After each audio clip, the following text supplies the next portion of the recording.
Good morning. This is Global Ideas Forum. I'm Lloyd Nash. I'm here with Haleh Homaei, the advisor to the high-level panel of eminent persons on the post-2015 development agenda. We're here from Global Ideas Forum with a shout-out to the Ustream community as well as the Global Ideas Forum community. Welcome to the live stream and thanks for joining us. It'd be great to hear your comments and questions on Twitter at GlobIdeas using the hashtag GIF2014. Yes, so welcome Haleh, thanks for joining us today.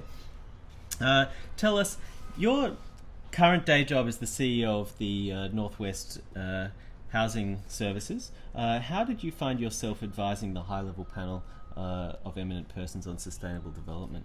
Sure.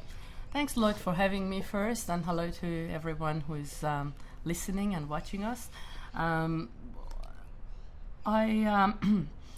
been involved with housing and homeless services for over 20 years in Australia. Worked for government for many years, and for the past 10 years I've been in the community housing sector and delivering housing services for focusing on homeless people and people in housing crisis. That is my day job and what I've been involved in, but at the same time I have been working with Minister Pires, who is the Minister of Finance of Timor-Leste, on her involvement with G7 Plus Group, which is a group of fragile and conflict-affected countries, which she chairs. And through that I got introduced to the issues and challenges of fragile and conflict-affected countries. And when the opportunity arose and Minister Pires was selected by Secretary General as one of the panelists on the high-level panel, I was asked to assist her with the work using the knowledge I've gained working on G7 Plus group issues. So that's where the journey started. I want to come back to hear about your experience of the development of the report on sustainable development, but I want you to contrast that to the development of the Millennium Development Goals and the Millennium Declaration back in 2000 that really set the world on a common journey to meet 8 targets. I wonder if you can compare that process to the process that you undertook to develop this report for the Secretary General of the UN. Sure. As most of you know, the journey of the Millennium Development Goals started in year 2000, where 147 leaders of the world agreed to, in order to deliver the Millennium Declaration, to set a number of goals to actually make it realistic and deliverable. So the Millennium Development Goals were created as a result of that commitment, and we had the 8 goals set. However, the goals were set through a process of UN internal process where they sort of looked at the Millennium Declaration objectives, and the goals were set accordingly. They're very simple, easy to remember, and they have delivered great results. But in some areas, they did not work really well. For example, in the context of fragile countries, for reasons such as not having a peaceful society to be able, or the institutions in place who can actually deliver the outcomes. So the difference with this set of this review and hopefully with the new development goals is that we went through extensive process of consultation and with people, with NGOs, with communities, with anybody who's going to be involved in delivering this set of developing goals. And that is the biggest difference between the original way of setting up the development goals and this one. So hopefully it results in a lot more buy-in from people, from communities, down to the root, so people actually understand why they're set, how they are going to be delivered, and hopefully the targets will also be, there is big discussion that the targets will have to be set taking into account countries' context. So actually country ownership is there. So these are some of the differences between the original process and this one. So your report has been described as bold and practical, and it attempts to set out a single universal agenda. Is that different to the Millennium Development Goals? Would you say that there's a difference between the vertical programs that were a feature of the Millennium Development Goals, and do you think that that will be different going forward in the post-2015 agenda? Well, I do hope the end result is going to be different somehow. As I said, the Millennium Development Goals were really great for the world. It was the first time that actually we had worldwide commitment to make a change, make a difference, and make development a right for everybody around the world. Now, it succeeded to some extent. It failed in areas. However, the issues that was missed is basically, as I mentioned before, there are two areas that hopefully this set of goals will take more seriously. One is the importance of having stability and safety and security in countries to be able to actually deliver these outcomes. So if you don't have a peace and security in a country, people are not going to send their children to school. Doctors and nurses are not going to turn up in hospitals because they don't feel safe. The other issue is importance of having institutions in countries who actually can deliver these outcomes. So if again a country is in turmoil, if it doesn't have peace and security and government is not established and empowered, they will not be able to worry about outcomes such as eradication of poverty or health issues, schools, education and job, because they're putting out fires. So they cannot really focus on bigger picture and taking the country a step ahead. So there are fundamental issues that were missed in the original set of goals that we have advocated really greatly to be included in the new set of the goals, and we are continuing to work on it and advocate and push for it. So hopefully, yes, it will be a much more robust set of goals and development targets. The report from the high-level panel is called A New Global Partnership, Eradicating Poverty and Transforming Economies Through Sustainable Development. Were there some specific transformative changes that the report advocates for? One of the first one, the 5 transformative shifts, first one was leave no one behind. That was really important. And that focused on focused on universality of the goals. The new set of goals are to be universal, so we make sure we don't leave anyone behind. It doesn't matter if we're talking about women, if you talk about youth, if you talk about people with disabilities, different groups that had their voices raised, that they felt that they have not been included necessarily in the first set of the goals.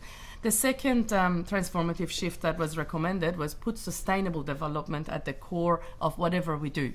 So that focused on the climate change and environmental issues to make sure whatever development goals we set in place or whatever targets we set for the world, it actually takes into consideration the importance of environment and climate change. The third transformative shift was about transforming economies for jobs and inclusive growth. That was really important, and a number of panelists were really focusing on importance of jobs, especially for the next generation. So education and jobs is really what can change the world. And this recommendation was about putting resources and information into that transformation. Number 4 was build peace and effective, open and accountable public institution. As I explained before, this was to focus on importance of peace and security in a country, as well as having functioning institutions. And the last one, but not least, was forging a new global partnership, which is about making sure that private sector, NGOs, every other sector is involved in delivering development goals. So it's not just a government role to deliver the new development goals. It will have to be a collective work towards changing the world and improving. So that basically was the transformative shifts that the panel recommended. And I understand that they're still on the table, but the devil is in the details. How they translate into goals and targets going forward, that's the challenge that we are observing at the moment, and hopefully they sort of won't let us down. Thank you, Haleh. I'm here with Haleh Homaei, who is the advisor to the high-level panel of eminent persons on the post-2015 development agenda, and we're here with Global Ideas Forum. Tell us what some of the key priorities that were developed through this process that found its way into the report. When we started, it was interesting because every panel member turned up with what was dear to their heart and what was sort of important to their constituents. And we started from a huge task of, if we left it at that, we would have had probably 250 goals and I don't know, thousands of targets and deliverables.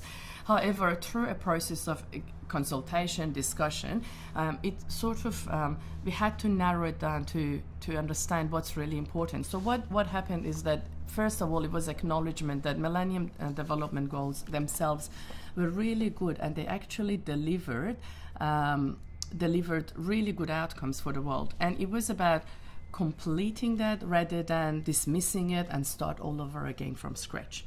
So step one was to acknowledge that what Millennium Development Goals did and achieved, they were really good. There are already systems in place to deliver them. So instead of dismissing them, it was empowering them and continue working on them to make sure the work that has been done doesn't go to waste and it actually completes. Then it was about what was missing.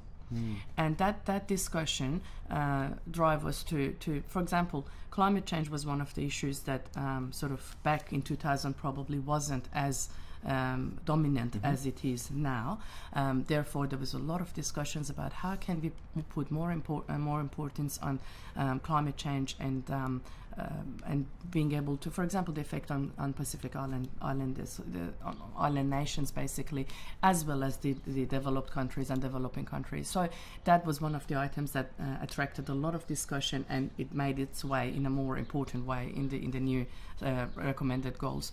The other issue was, which is what Minister Pires and my group was working on, was the importance of peace and state building. So if you look at the Millennium Development, the Millennium Declaration, the importance of peace is one of the first objective of the Millennium Declaration, where it says peace, security and disarmament, as well as sort of talking about it through the rest of the objectives. And that was missing from the Millennium Development Goals. And the argument was a lot of the fragile countries and conflict-affected countries missed out on the delivery of MDGs because they didn't have peace and security, and they didn't have institutions to deliver those goals.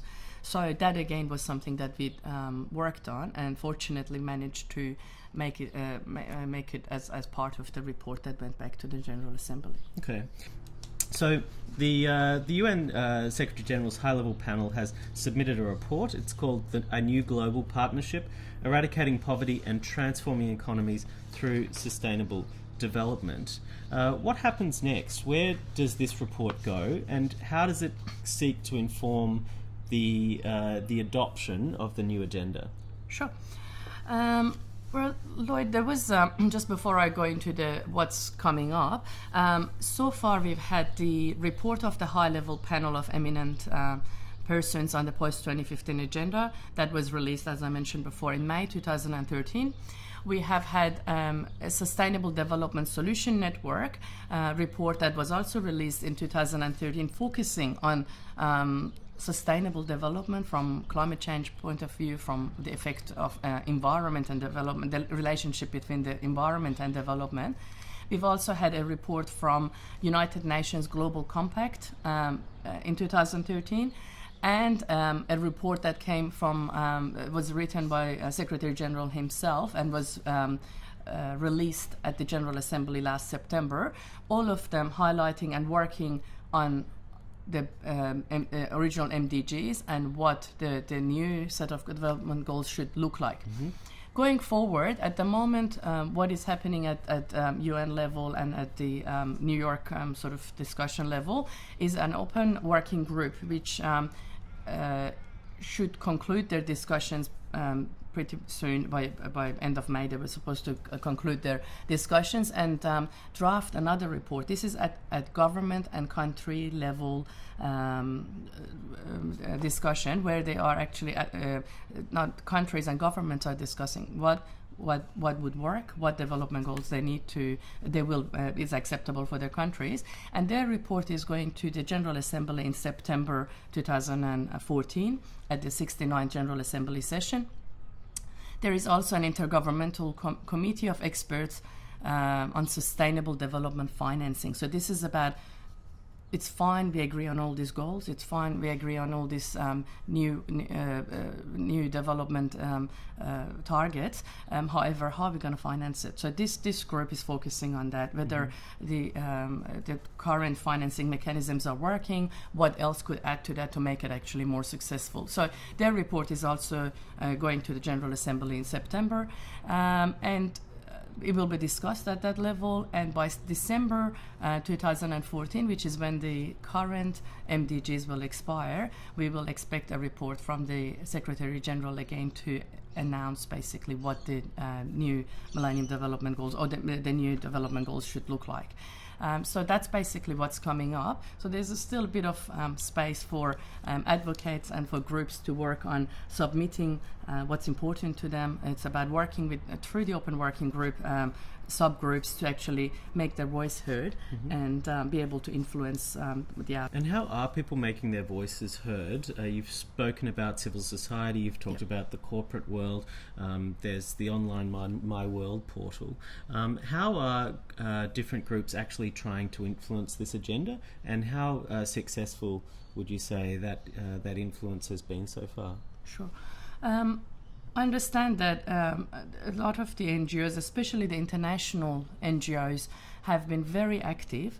There is a side subgroup to the Open Working Group that feeds information into the work of the group by submitting papers, and that's consisting of a number of NGOs, and I don't think there is any restrictions of who can submit information. If there are groups that are keen on a particular sort of area that they would like to put submission up, there are channels that you can contact and put up submissions, and that all those information as background paper before each meeting of the Open Working Group is distributed to the group for consideration.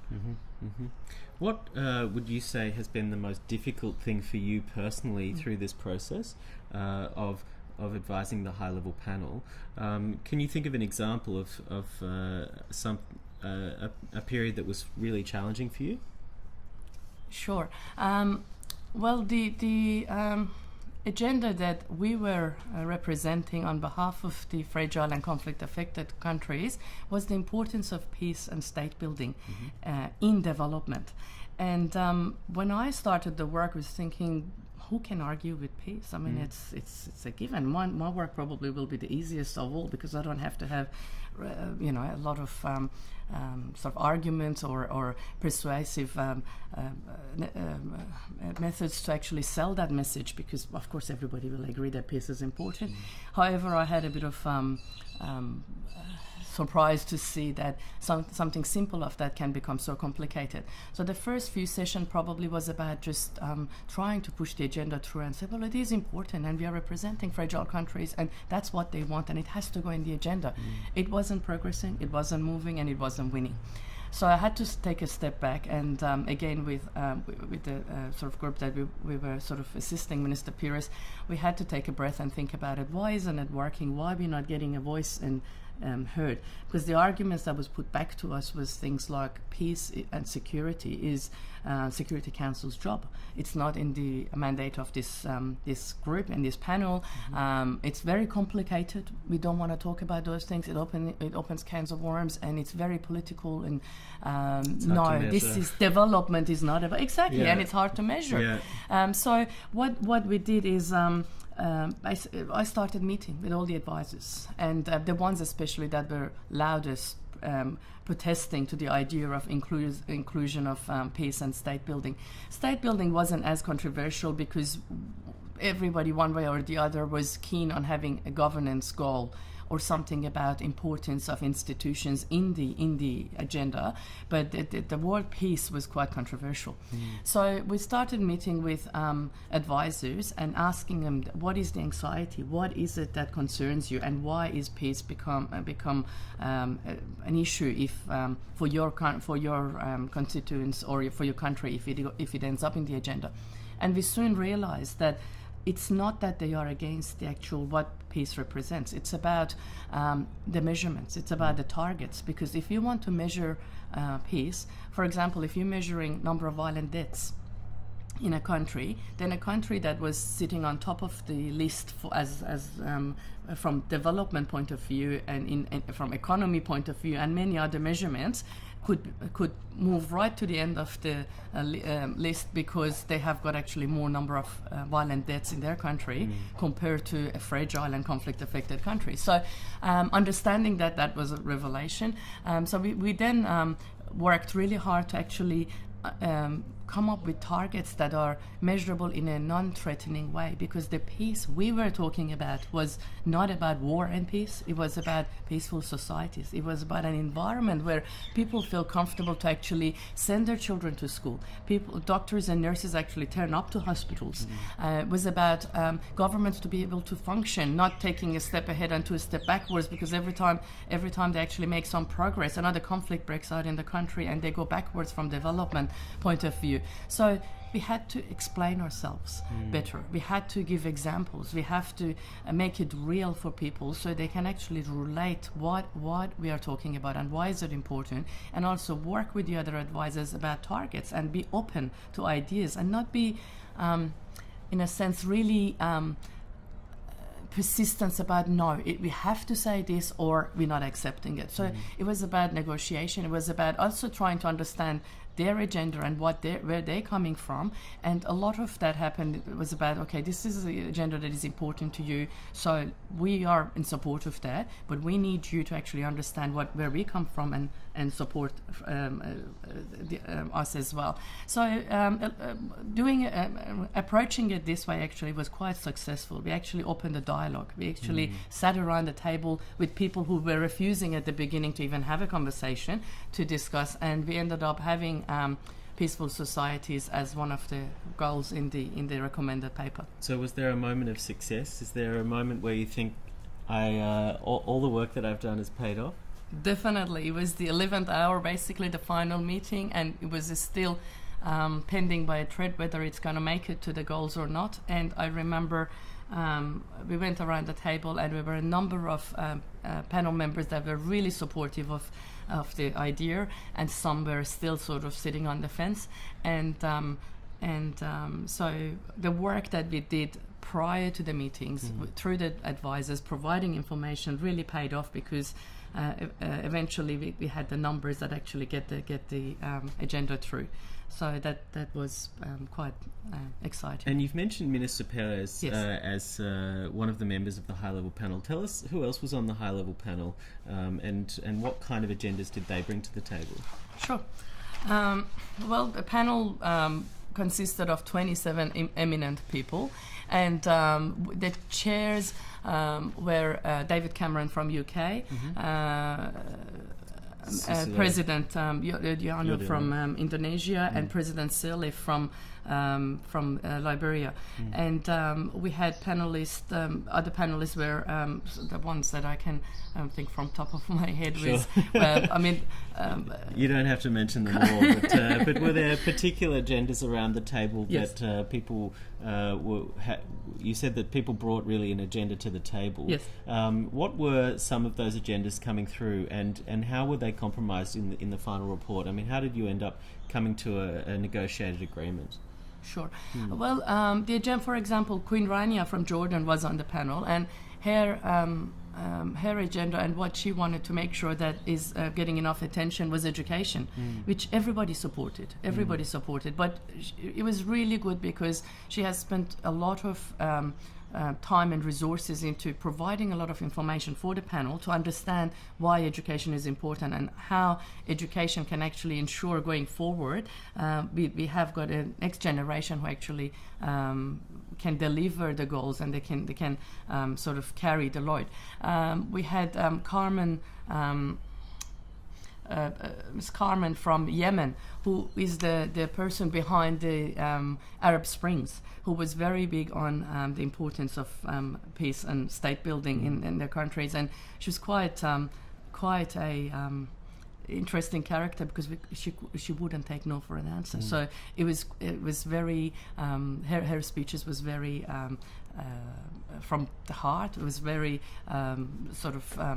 impressive. It was touching people's heart, and she was coming from where she actually experienced the importance of not having peace and freedom to be able to actually speak up and driving any change in her country. So we had Graça Michel, who is also one of the elders of the world, and she was big about importance of gender equity and of course peace and many other items. And she was again another impressive panel members who influenced the decision making and the process a lot by providing a lot of support for the group. It sounds like there's been some really powerful women actually advocating on the panel. Yeah. Do you think that having such powerful women really at the heart of the negotiations may have changed the outcomes? Do you think that there's a gender lens to the process, or is that being naive? No. I think, Lloyd, you're absolutely right, and I think that was one of the aims of Secretary General when he actually selected the panel members.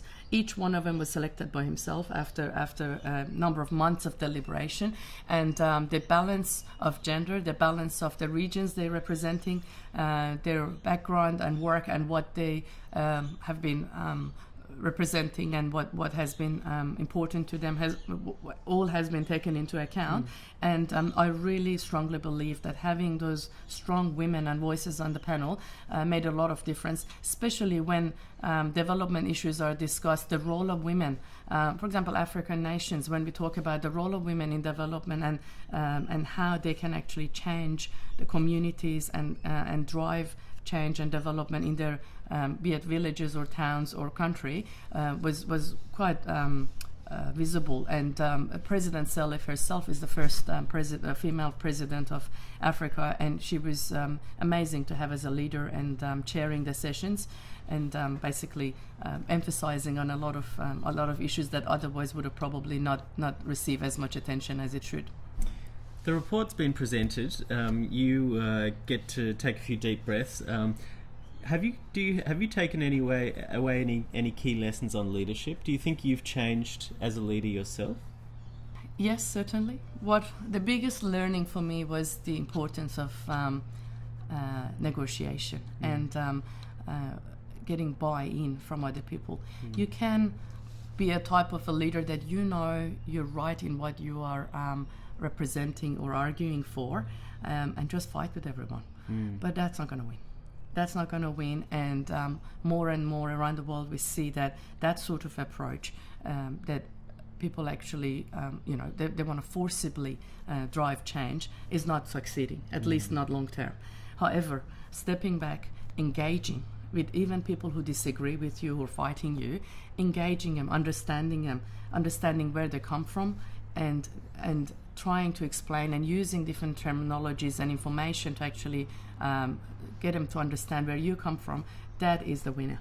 And that works. And I witnessed it work, and I'm very positive, and that actually changed the way I address a lot of issues in my day work, in any challenges that I face. Step back, think about it, why is this person disagreeing, and try to actually work with them and involve them and engage with them to change their mind. And even sometimes you might be wrong, you might be proven that, and I'm not any longer afraid of that. You can forever believe in something that you think this is the right thing to do, but then when you actually engage with people who disagree with it, you understand a different point of view, and you might change your opinion and look at things differently. Okay, we're coming to the end of our time together, so I want to just finish up by asking whether you have any advice for young people. A number of the people watching today will be in the early part of their career. They're part of the millennial generation.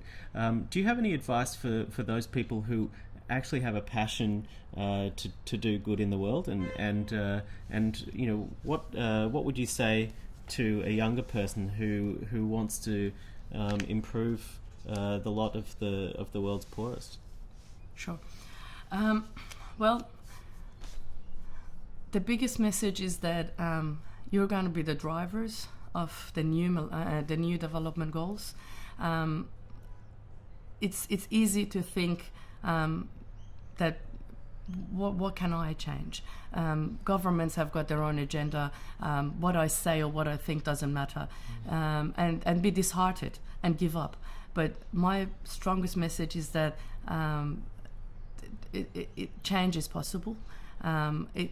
Governments, structures, different systems might not respond to one person, but if you really believe in what you're doing, by mobilizing communities, by speaking up, by educating your peers, and spreading the word, you can drive change. And it's okay to fail. It's okay. You try one way, it fails. You try a different way. But giving up is something that we can't forgive ourselves for. So I would encourage the young generation to fight for what you believe in, mobilize the communities, like the great work of this group, and also the workshop that is coming up, exchanging ideas, finding new ways to sell your message, and speaking up and spreading the word. And that is a winner. That works, and I have witnessed it working. And I was a non-believer too, but now I have a different lens on, and I think change is possible. You just have to work hard at it. Great. It's really inspiring stuff.